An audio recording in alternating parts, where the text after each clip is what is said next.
देवरा खेसारी हो कि सबरे भोजपुरिया पे पड़ले इहे दूनो भारी हो रामा जवना के नाम बारे पवन खेसारी हो रामा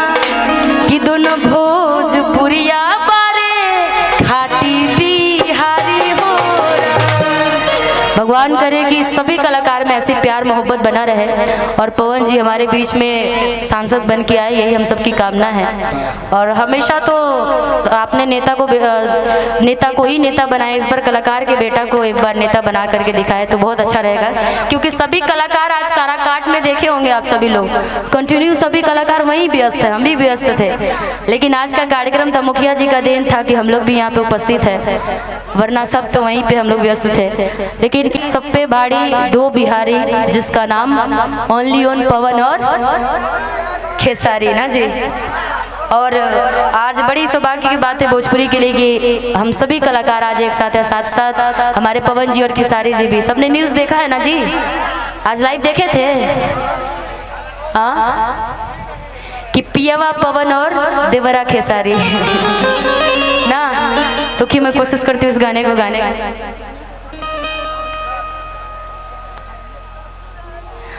कि बहुत दुलार प्यार मिले ससुरार से कि घर हमर भरल बस सुपर स्टार से।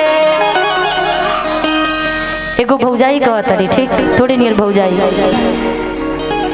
कि बहुत दुलार प्यार मिले ससुरार से कि घर हमर भरल बस सुपर स्टार से कि एगो पेन है जींस एगो पेन है जींस एगो घूमे कुर्ता झारी हो रामा पियावा पवन सिंह हउए आ देवरा खेसारी हो रामा कि पियावा पवन सिंह हउए देवरा खेसारी हो रामा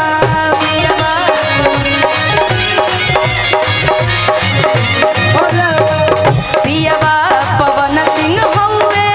देवरा खेसारी हो रामा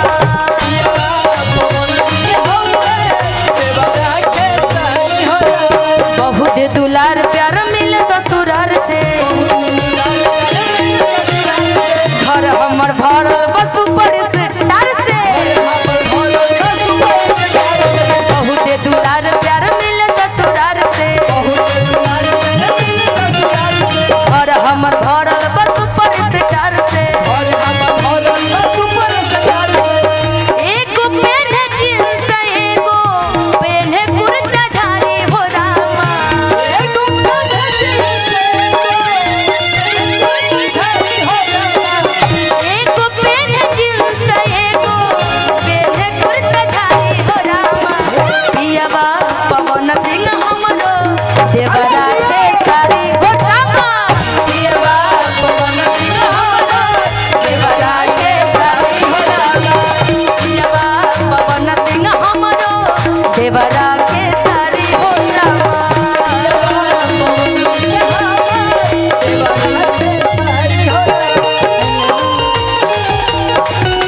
देवरा खेसारी हो